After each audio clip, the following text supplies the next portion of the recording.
아멘. 예수님께서 여러분 부르셨습니다. 이제 부르셔서 저를 통해서 여러분들에게 예수님을 알려주시고 위로하기 위해서 부르신 걸로 믿고 감사를 드립니다.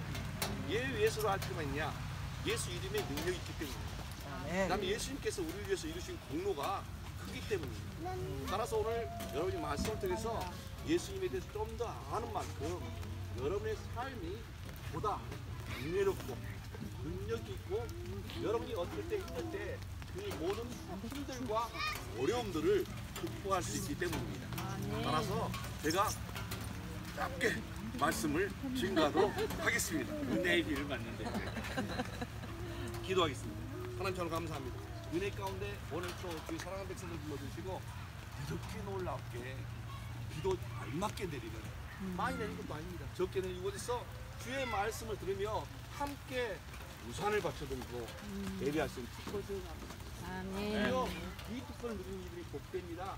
주께서 임하시사 종의 입술을 붙으시고 이들 마음속에 은혜의 담비를 촉촉히 부어 주시옵소서. 아멘. 감사합니다. 예수 그리스도의 이름 받들어 기도드렸습니다. 아멘. 아멘. 사람들은 어떤 세계관을 가지고 살아가냐에 따라 틀려집니다. 세계관이 굉장히 중요합니다. 이렇게 비가 내렸습니다. 이것을 즐길 수 있는 세계관과 이것을 기분 나쁘게 여길 수 있는 세계관이 있는데 여러분들은 복된 세계관, 비 와도 여기 올 수 있는 놀라운 복된 세계관을 가지고 있습니다. 항상 나라가 망할 때는 망하는 생각을 가졌습니다. 기업이 망할 때는 망하는 생각 같습니다. 그러나 흥할 때는 흥하는 생각, 흥하는 사고를 갖습니다. 그것은 가정이든 기업이든 나라든 마찬가지입니다. 제가 볼 때 여기 있는 사람들 전부 다 흥하는 사고방식을 갖고 있기 때문에 이곳에서 정말 축복된 말씀을 전할 수 있게 되겠습니다. 아멘. 미국에 대해서 어떻게 생각에 따라서 미국을 좋게 생각할 수도 있고 나쁘게 생각할 수도 있고 오늘 아침에도 제가 사모님하고 대화를 나눴는데 필리핀에서 바라보는 미국하고 미국에서 바라보는 미국은 틀립니다. LA에서 바라보는 미국과 시카고에서 바라보는 미국은 틀리고 뉴욕에서 바라보는 미국은 틀립니다. 여러분들은 정말 복된 장소 시카고에서 미국을 바라보는 특권에서 얼마나 감사합니까? 인생을 살다 보면 사람이 키가 적다 있어 적은 자가 아니고 키가 크다 있어 큰 자가 절대 아닙니다. 어떤 상황이든 어떤 환경이든 어떻게 바라보냐에 따라서 틀려집니다. 오늘 말씀은 예수님께서 천국에 들어갈 자격에 대해서 말씀해 주고 있습니다. 이스라엘 백성들 다 천국 가고 싶었습니다. 아브라함 품에 안기고 싶었습니다. 왜요? 천국에 한 곳은 좋은 것들이 합해놓은 것이 바로 천국 때문입니다. 인간은 한 번 왔다 죽는 것 정말 미치고 그 다음에 가야 할 곳, 그곳에 천국 갈 것인가 지옥 갈 것인가 결정되기 때문입니다. 그런데 주님이 말씀합니다. 19절에 그러므로 누구든지 이 계명 중에 지극히 작은 것 하나라도 버리고 똑같이 사람을 가르치는 천국에서 지극히 작다 일컬음을 받을 것이요 누구든지 이를 향하여 가르친 자는 크다 일컬음을 받으리라 라고 말했습니다. 여러분 이 의미가 과연 정확히 어떤 의미일까요? 가르치면 실제로 이 계명에 대해서 사람들이 오해할 때가 참 많습니다. 마치 구원은 상급이 작다는 뜻, 그러니까 지극히 작다라는 말로 생각하는데 실제로 그 말의 의미가 아닙니다. 원래 의미는 천국에 복한다는 의미입니다. 작다는 의미. 그런데 사람들은 천국에서 작다, 천국에 간간데 작다라고 생각할 때가 있습니다. 그건 아니라는 뜻입니다. 실제로 주님이 가르치는 가장 중요한 의미는 이 20절을 확인할 수 있습니다. 내가 너에게 다시 말한다. 너희 의가 서기관과 바리새인보다 더 낫지 못하면 결코 천국에 들어가지 못한다. 그 당시 서기관과 바리새인들 율법을 철두철미 지킵니다. 지금도 유대인들 보면 그렇게 잘 지킵니다. 그런데 그 중에서 보면 정말 잘 지킨다는 자들이 바로 그들이었습니다. 또 놀라운 사실은 예수님 당시 때 절대 흠이 없다 할 정도였습니다. 따라서 바리새인보다 의가 적지 못하면 천국에 못 간다. 그럼 어떻게 됐습니까? 천국에 들어갈 자가 없게 되는 것입니다. 그러면 절망할 수밖에 없습니다.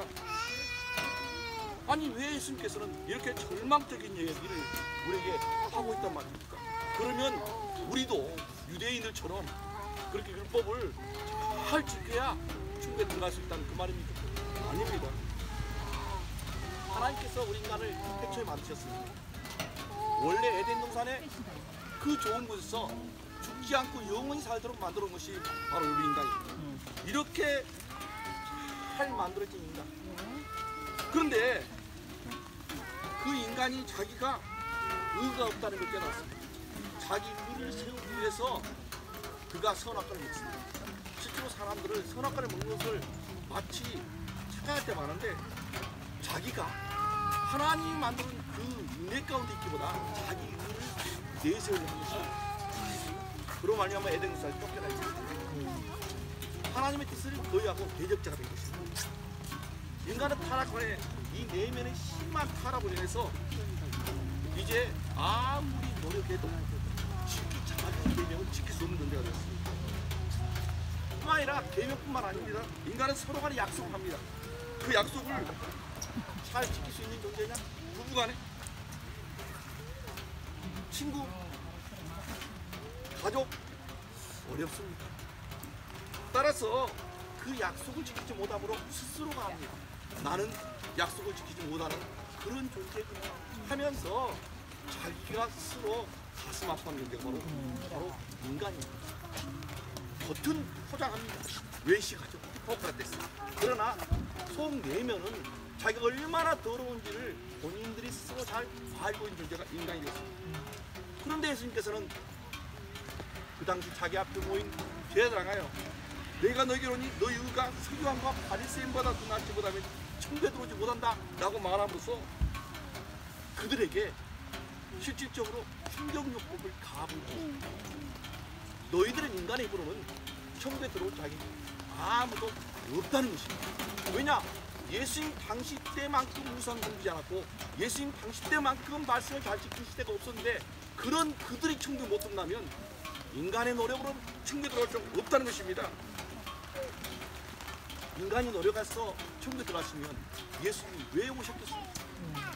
예수님은 인간의 노력으로 천국에 들어갈 수 없었기 때문에 이 땅에 내려오신 분이십니다.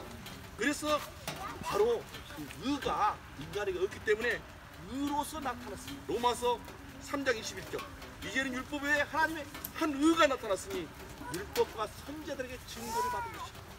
곧 예수 그리스도를 믿음으로 말미암아 모든 믿는 자에게 미치는 하나님의 은이 차별이 없습니다. 잘 지킨다 못 지킨다가 아닙니다. 율법의 모든 것을 다 완성하신 한 의 예수 그리스도가 나타나신다는 것입니다. 살아간 모든 인간들에게 자기 의를 주어서 그가 어떤 사람이 상관없습니다. 그를 의롭게 만들어주는데 얼마나 의롭게 만들어주냐? 그 당시에 최고로 의롭다는 서기관과 바리새인보다 더 의롭게 만들어주겠다는 주님의 약속의 말씀입니다. 네. 서기관과 바리새인보다 의로울 수 있는 비결 다른 데 없습니다. 노력에서 얻을 수 있는 자는 아무도 없습니다. 여기 공자님 후손이 계십니다. 공자님도 그렇게 이루어올 수 없습니다. 석가모니 이루어올 수 없습니다. 일단 어떤 인간들 4대 성이라는 자리에서 과연 자기로서 천국 갈 자는 없다는 것입니다. 그런데 예수 그리스도 오셨습니다. 예수가 누구시가 한데 그렇게 우리에게 의를 줄 수 있단 말입니다. 그분은 하나님의 본체입니다.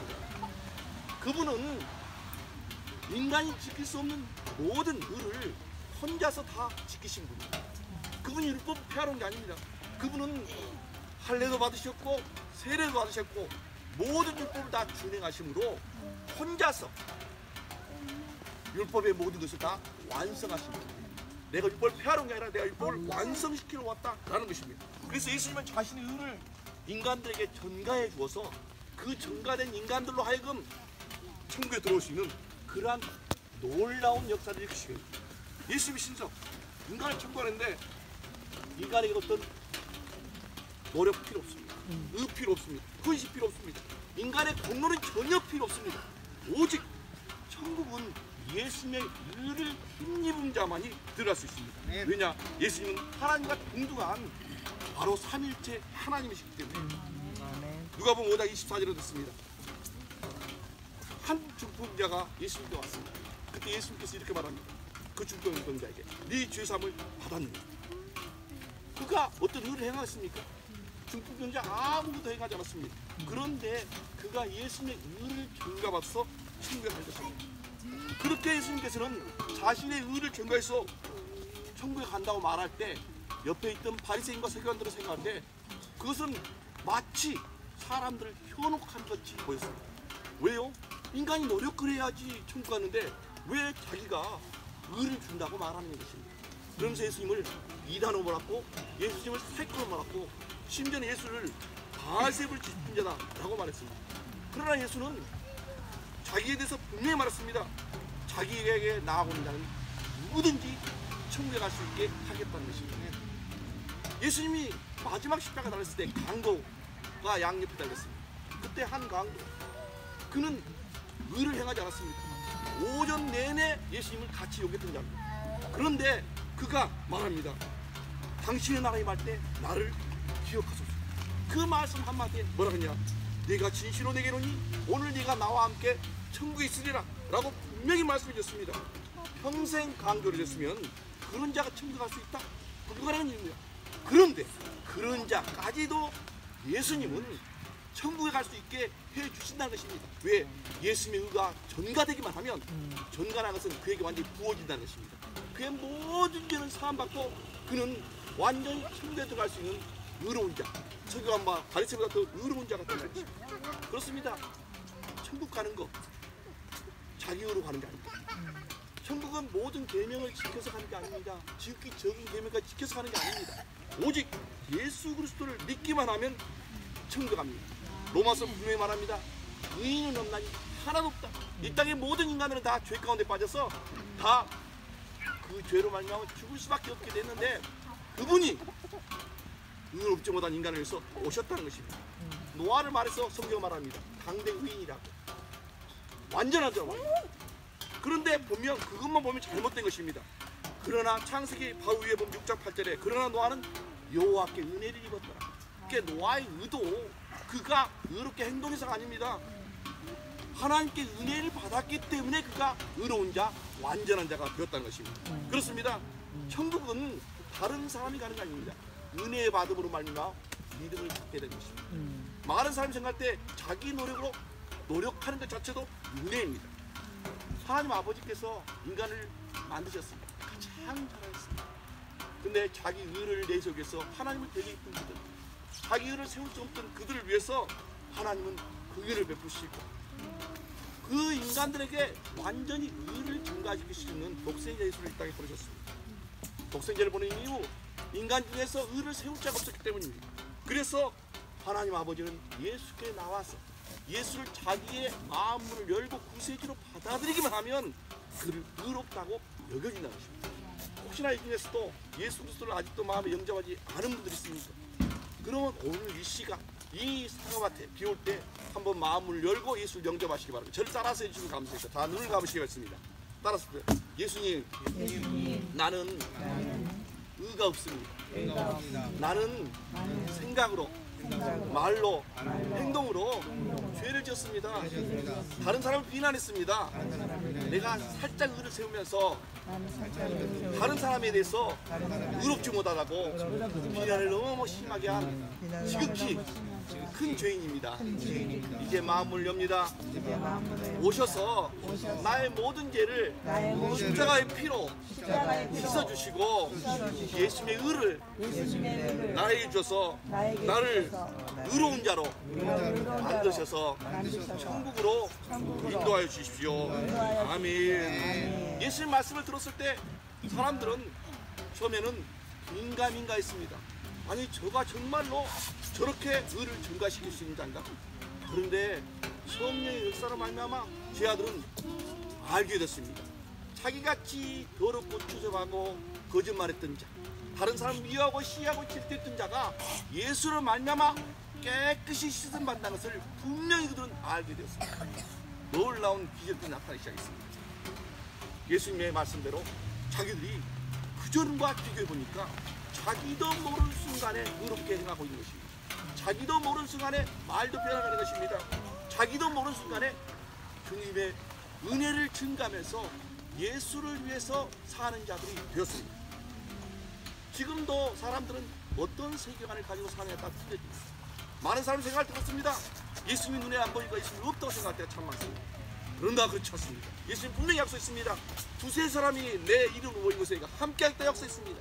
예수님이 지금 이 자리에 우리와 함께 계십니다. 아멘. 이 비 오는데 여러분을 보고 계십니다. 아멘. 어쩌면 여러분을 이 자리에 인도하신 분도 그분이십니다. 아멘. 여러분이 어디에 있든지 예수님이 나와 함께 있다. 부활하신 예수님, 나의 죄를 대신 지고 죽으셨다가 부활하신 그분이 나와 함께 있다면 여러분이 그 세계관 속에서 주님의 놀라운 은혜를 받게 될 것입니다. 아멘. 아멘. 예수가 없다고 생각하면 에이 비 오는 날 재수없게 무슨 이런 데서 예배를 드려? 저 사람들 미쳤는가 봐. 그러면 그런 세계관을 사는 것입니다. 이 두 세계가 분명히 갈리는 것입니다. 여러분은 복되게도 오늘 정말로 좋은 세계관 속에 들어오신 것입니다.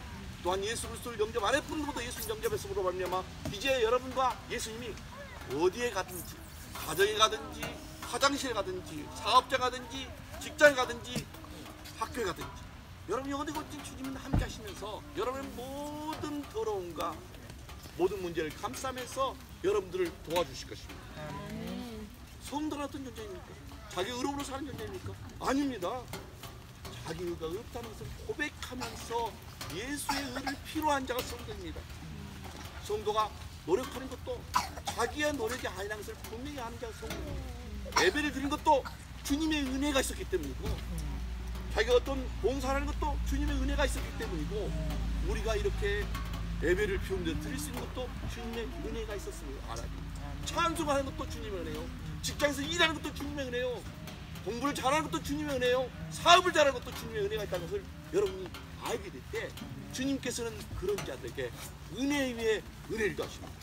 그분은 모든 것을 다 주관하시는 분입니다. 따라서 우리는 진정한 성도로서 나의 나 된 것은 주의 은혜다 라는 바울의 고백처럼 주님의 은혜를 여러분의 모든 삶에서 인정하면서 살아가 보십시오. 그럼 주님이 그런 자에게 무엇을 못 주시겠습니까? 천국을 약속했습니다. 많은 사람은 천국에 대해서 이렇게 생각합니다. 죽어서 간다는 것. 이건 지극히 잘못된 한국 사고입니다. 천국은 믿으면서 그 시점부터 천국은 이루어져 가는 것입니다. 아멘. 비록 어린애같이 어릴 때는 내가 아무것도 못하잖아요. 그런데 점점 크면 능력이 있어진 것처럼 주님의 이 은혜를 더 많이 받을수록 은혜 위에 은혜를 더 받을수록 믿음으로 나갈수록 여러분을 통해서 천국이 이루어질 것입니다. 여러분 가신 곳에 주님의 의가 이루어졌고 하면 여러분 가족, 여러분 만나는 사람들, 여러분의 모든 곳에 놀라운 은총이 입힐 것입니다. 제가 우리 사모님하고 대화 나누면서도 보니까 우리 사모를 통해서 천국이 이루어지더라고요.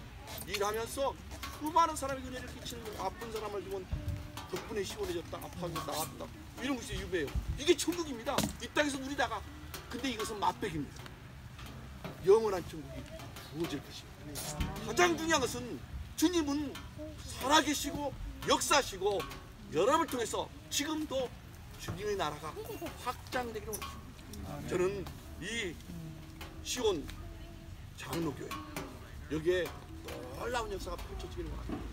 저희 셋째가 아들을 낳으면서 이름을 시온이라고 짓겠다 하더라고요. 그래서 야 그렇게 큰 이름을 짓기를 원하냐 그랬더니 기도를 해서 아무래도 시온이래요. 근데 박시온입니다. 교회는 박시온 하셨는데 그래서 허락했어요. 그래라 믿음으로 살아라 라고 했는데 결국은 믿음으로 모든 거예요. 여러분요 믿음 자체도 은혜인데 그 큰 은혜를 달라고 여러분이 결단하고 나아가십시오. 여러분이 예배하고 기도를 하면 주님은 열어주십니다. 주님께서 회개를 주십니다. 주님께서 역사해 주십니다. 그러니까 제가 여기 온 것도요 제가 노력해서 온 게 아닙니다. 저희 집사람이 엄청나게 기도하고 노력을 많이 하더라고요. 기도하고 노력하는데 문이 열립니다.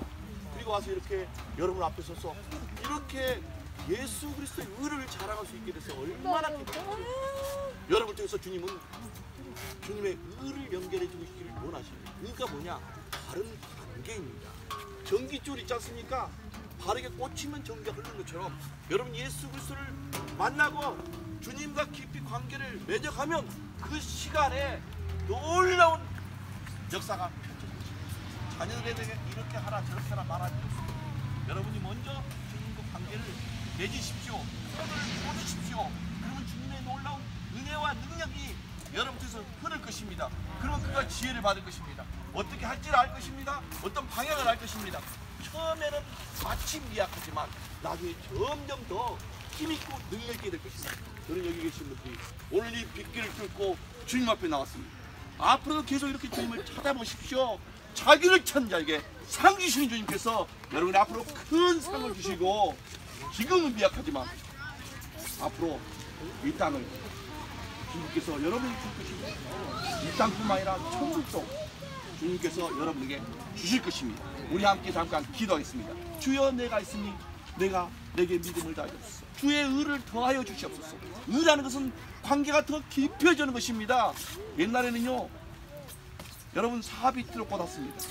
그것이 8비트로 바뀌었습니다. 요건 16비트고 32비트, 64비트입니다. 그 비트라는 것은 꽂혀지는 것입니다. 많이 꽂힐수록 더 순간적으로 흐르고 더 많이 흐릅니다. 그렇게 꽂힌 것과 많이 꽂힌 것 차이가 큽니다. 믿음은 같지 않습니다. 은혜도 같지 않습니다. 주여, 내게 믿음을 다해 주시옵소서. 미끼를 뚫고 나온 이 믿음, 더 큰 믿음으로 주여 나가서 내가 주님의 나라를 전파하며 예수 생명을 증가하며 주변 사람에게 은혜를 끼치지 않게 해달라고 우리 간절히 함께 통성으로 기도하시겠습니다. 오 주여, 은혜를 다해 주시옵소서.